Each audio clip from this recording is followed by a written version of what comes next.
Paris, Théâtre des Champs-Élysées, 18 décembre 2013. Après 2 représentations triomphales à l'Auditorium Régnier III à Monaco, l'Opéra de Monte-Carlo, ses chœurs, l'Orchestre Philharmonique de Monte-Carlo sous la direction de Jacques Lacombe présentait La Favorite de Donizetti en version concert dans une distribution exceptionnelle réunie par Jean-Louis Grinda. J'ai de la chance, c'est-à-dire que la chance d'avoir la disponibilité de ces grands artistes, de Juan Diego Flores notamment, mais également de Béatrice Soria-Monzon, de Jean-François Lapointe, et tous enthousiastes au même moment pour accepter ma proposition de jouer La Favorite. Ça, c'est la première chance.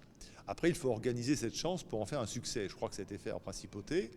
Et puis, alors après, il faut ce brin de connivence avec le monde artistique international qui permet de faire connaître votre travail, de le faire apprécier, et de faire apprécier surtout l'Opéra de Monte-Carlo, et qu'on dise, mais on ne peut pas laisser passer à Paris l'occasion de découvrir Flores dans ce grand rôle, dans ce futur grand rôle de son répertoire. Et le Théâtre des Champs-Élysées, qui est merveilleusement bien dirigé par Michel Franck, je dois dire, a eu l'extrême gentillesse de nous proposer de nous accueillir par le biais d'une production privée qui s'appelle Céleste.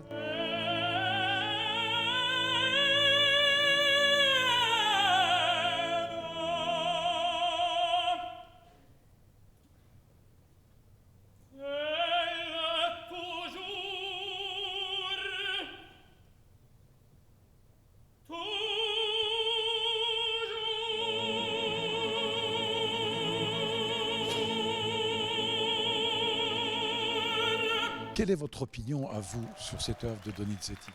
Il y a à plusieurs niveaux. D'une part, la qualité de l'inspiration mélodique est absolument remarquable. Le nombre de thèmes dans cet ouvrage qui sont vraiment de petits bijoux. Et je dirais que pour l'époque, il y avait déjà quelque chose de moderne, ce qui rend mon travail dans l'écriture d'orchestre, ce qui rend mon travail comme chef d'orchestre dans un ouvrage comme celui-là encore plus intéressant parce que l'orchestre peut par moments devenir presque un protagoniste, quand parfois les décors, l'atmosphère, parfois par un commentaire. Et donc il y a une très grande interaction entre le plateau et l'orchestre dans un ouvrage comme celui-là. À l'exception de la mezzo-soprano Béatrice Soria-Monzon, tous les artistes de la distribution et le chef d'orchestre interprétaient pour la première fois cette favorite de Donizetti. Juan Diego Flores, pourquoi avoir choisi l'Opéra de Monte-Carlo pour cette prise de rôle? I think that a concert form is ideal to make a debut. Je pense que l'idée de faire cette pièce en version concert pour ma prise de rôle était une très bonne idée. Et puis c'est bien aussi parce que je suis un ami du directeur artistique. So it's everything in family, within a family, tout en famille. So I'm happy because of that. Vous avez travaillé avec plaisir avec les chœurs, l'orchestre, le cast? Oui, avec très plaisir. Ils sont tous fantastiques. Et l'orchestre est formidable, le chœur.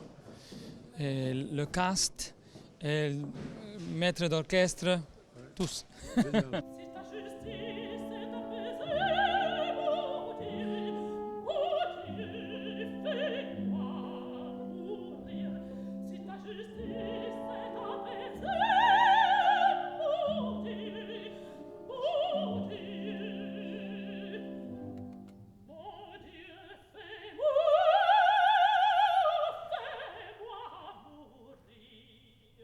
On est en plein dans le bel canto, limite vérisme, donc c'est toujours... on est quand même dans les grandes œuvres, comme le dit, de la tradition de l'opéra français, et vocalement, surtout, ça correspond tout à fait à ma tessiture vocale, qui est entre vraiment le mezzo, voire soprano, donc qui est la tessiture actuellement vers laquelle je tends, donc je crois que ça correspond encore à ma typologie vocale, donc ça m'intéressait. Siehst du Gras, die flétrit son bois, rougit mon visage. Rougit mon visage de honte et d'effroi. J'adore la version concert. J'ai fait ça plusieurs fois et je trouve que c'est une belle approche qui est un peu plus, qui permet en fait d'être, je dirais d'une certaine façon, plus près du public. C'est-à-dire on se concentre uniquement vers le chant, vers la voix et ça amène, c'est un autre plaisir en fait.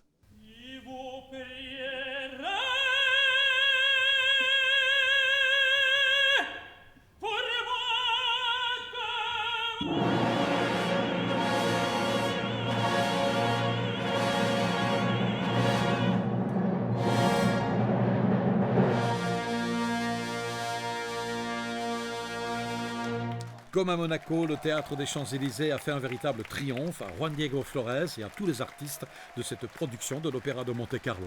La direction de tourisme et des congrès de la Principauté avait pour l'occasion organisé un cocktail réunissant personnalités et journalistes parisiens. Réaction du directeur. On pourrait résumer cette soirée en disant qu'au début de la soirée, il y a un ambassadeur qui était l'ambassadeur de Monaco à Paris qui rentrait dans la salle et à l'issue de la représentation, il y a 1200 ambassadeurs de Monaco à Paris qui en sont sortis. Alors pour nous, évidemment, pour nous, direction du tourisme, c'est pain béni. On a vécu un moment inoubliable, un public de connaisseurs parisiens complètement pris debout, faisant un triomphe à Monaco, à la culture de Monaco. Et décidément, notre véritable ambassadeur, notre plus grand ambassadeur, c'est vraiment la culture. Quant au ténor star Juan Diego Flores, il ne s'est pas attardé au théâtre pour une bonne raison. Demain, je dois prendre un vol très tôt. Mon épouse est enceinte. Bravo, ce sera le Et je dois être là parce que anytime, bientôt, oui. Oui, Formidable. oui, Ce sera le peut-être. Deuxième bébé. Ouais, bravo. Merci. Une fille, Une fille en plus. une fille. Yeah. Génial. Merci. Bravo, merci beaucoup. Ok, au revoir. Merci, merci. Thank you.